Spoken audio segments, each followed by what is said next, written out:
Gua punya lemper ini. Apa tuh? Ketan isinya ada ayam dibakar gitu. Lemper masa nggak tahu?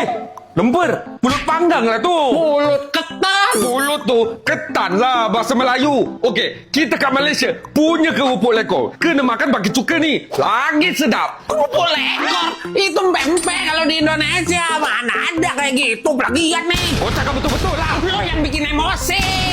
Di Indonesia kita punya bakso. Bola. Obor ayam. Ayam masak lemak. Rawon. Sop daging hitam.